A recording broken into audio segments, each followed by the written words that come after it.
Welcome viewers on my YouTube channel. I am going to start very interesting and important poem The Road Not Taken। जो आपका poem है जिसका title है The Road Not Taken। I am going to explain and analysis this poem line by line in Hindi। Before going to explain this poem, I would like to discuss about the poet and his important work।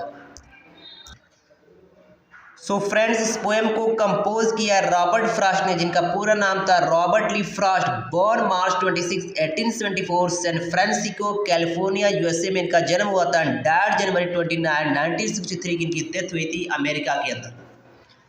He is known for the depiction of the rural life of new England, यानी जो Robert Frost है वो America के new England reason के rural life, जो ग्रामीण जीवन है, उसके डिपिक्शन के लिए, उसके चित्रण के लिए जाने जाते हैं। His command of American colloquial speech, साथ साथ इनकी ग्रीप थी, पकड़ थी अमेरिका के लोकल स्पीच पे, भाषा पे। And his realistic verse portraying ordinary people in everyday situation, अपनी रियलिस्टिक पोएट्री के माध्यम से न्यू इंग्लैंड रीजन के लोगों, आम लोगों को इन्होंने अच्छी तरह से उसका चित्रण किया, उनके एक्टिविटीज़ को अच्छी तरह से इन्होंने अपने पोएट्री के माध्यम से दर्शाया है। अगर बात करें कि नोटेबल पोएट्री कलेक्शन की, तो इनका पहला पोएट्री कलेक्शन आया था अ बॉयज़ विल, जो कि 1913 में पब्लिश हुआ। उसके बाद से सेकेंड नंबर पे आया नॉर्थ ऑफ बोस्टन, जो कि 1914 में पब्लिश हुआ। उसके माउंटेन इंटरवल, जो कि 1916 में पब्लिश हुआ। न्यू हेम्पशायर, जो कि 1923 में पब्लिश हुआ। उसका वेस्ट रनिंग ब्रुक, जो 1928 में। The lovely shall be the chooser, जो कि 1929 में। द लोन स्ट्राइकर 1933 में पब्लिश हुआ। उसके बाद से फ्रॉम स्नो टू स्नो, जो कि 1936 में पब्लिश हुआ। These are the very crucial and important poetry collection of Robert Lee Frost. The road not taken जो पोएम है, एक नैरेटिव पोएम है, और इस पोएम को रॉबर्ट फ्रॉस्ट ने अपने फ्रेंड एडवर्ड थॉमस के रिक्वेस्ट पे इस पोएम को कंपोज किया है। और ये पोएम पहली बार 1915 में के अंदर द एटलांटिक मंथली नामक मैगजीन में पब्लिश हुई। उसके बाद से दोबारा रिपब्लिश कराया गया था इसको 1916 में। माउंटेन इंटरवल नाम की जो इनकी पोएट्री कलेक्शन थी, उसमें दोबारा ये पब्लिश हुई।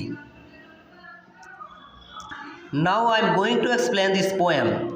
जो स्पीकर है वो कैसे जाते हुए जंगल पहुंचता है, और जंगल पहुंचने के बाद जो रास्ता है, जिस रास्ते से वो रास्ता दो भागों में डिवाइड हो जाता है। अब स्पीकर के पास दो चॉइसेस है कि कौन सा रास्ता उसे चलना चाहिए, और इसी डिलेमा में पड़ा हुआ है और सोचता है कि उसे कौन सा रास्ता उसे चलना चाहिए, क्योंकि वो अकेला यात्री और एक साथ दोनों रास्तों पे नहीं चल सकता।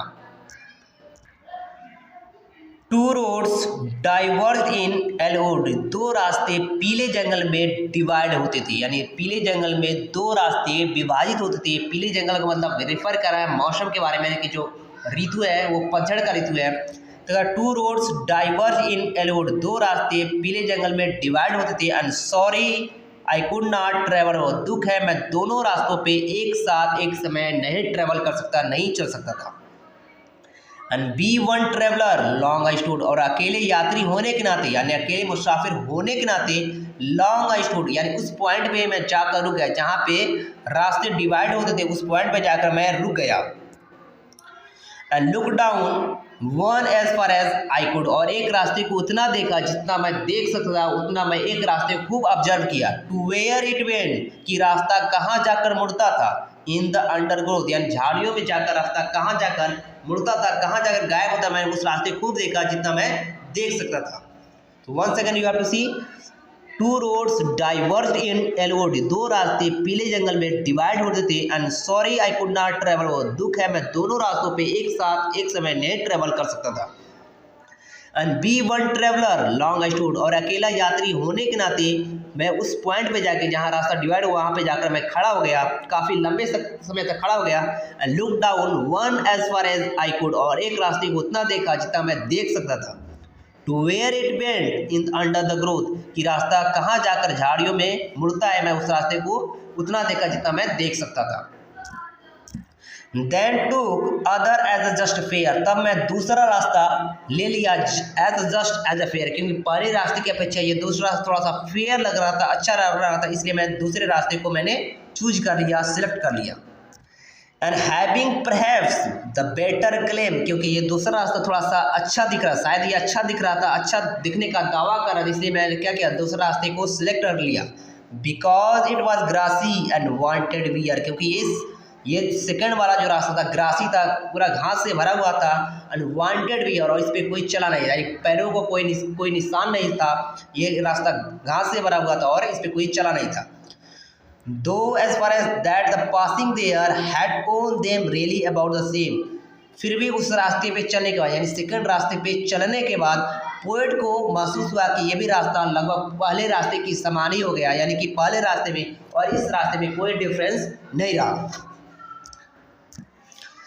And both that morning equally lay in leaves no step had trodden black, और उस सुबह दोनों रास्तों पे बराबर रूप से इक्वली दोनों सड़कों पे दोनों रास्तों में पत्तियां गिरी हुई थी। नो स्टेप हैड टॉर्डन ब्लेक, और कोई भी व्यक्ति इन पत्तियों पे चलकर इनको काला नहीं किया था। यानी कहने का मतलब यह है कि दोनों रास्तों पे समान रूप से पत्तियां गिरी हुई थी और दोनों रास्तों पे कोई व्यक्ति नहीं गया था।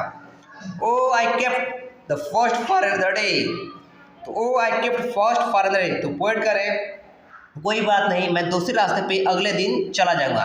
Eight knowing how way leads unto they, ये जानते हुए भी एक रास्ता कैसे अगले रास्ते में डिवाइड हो जाता है, अगले रास्ते पहुंचा देता है। मैंने कहा कि कोई बात नहीं, मैं अगले दिन दूसरे रास्ते पे चलूंगा। आई doubted if I should ever come back, मैंने संदेह किया शायद मैं वापस आऊंगा और पहले रास्ते पे चल पाऊंगा। I shall be telling this with sighs somewhere is an edge's hands। अब लास्ट स्टेज में पोएट कर रहे हैं आई शैल बी टेलिंग, मैं इसको आए भर के बताऊंगा, फ्यूचर में इसको आए भर के इस गहरी सांस लेकर बताऊंगा। समवेयर एजेस, युगों पहले एजेस हैंड्स, यानी युगों पहले युगों के बाद मैं बताऊंगा। Two roads diverged in wood, यानी दो रास्ते जंगल में डिवाइड होते थे। And I took one less travel by, और मैंने क्या कि उस रास्ते को चूज किया ट्रेवल करने के जिसपे कम लोग गए थे। And that has made all the differences, और इसने ही इतना बड़ा डिफरेंस, इतना बड़ा परिवर्तन मेरे जीवन में लाया है, इतना बड़ा अंतर इसे यही चीज़ ने लाया है। मैं ये फ्यूचर में बताऊंगा कि जंगल में दो रास्ते डिवाइड होते थे और मैंने उस रास्ते को चूज किया चलने के जिसपे कम लोग गए थे, जिसके चलते इतना बड़ा डिफरेंस मेरे लाइफ में आया है। तो बेसिकली इस पोएम के अंदर जो दो रोड्स हैं वो लाइफ के चॉइसेस को रिप्रेजेंट कर रहे हैं, सिंबल्स हैं हमारी चॉइस की, ह्यूमन चॉइस की। हमारे पास बहुत सारे ऑप्शंस आते हैं और सारे ऑप्शन से हमें चूज करना होता है कि कौन सा ऑप्शन सही है, और वही हमारी लाइफ को डिटरमाइन करता है, हमारे लाइफ में कोई एक नई मोड़ देता है, हमारे लाइफ को एक नई दिशा देता है, नई डायरेक्शन देता है। इस तरह से जो आपका पोएम होता है कंप्लीट होता है। I hope you have enjoyed this poem. इसी तरह के नए वीडियो के लिए you have to subscribe my channel as well as you have to hit the bell icon whenever I upload my video, you can avail from it.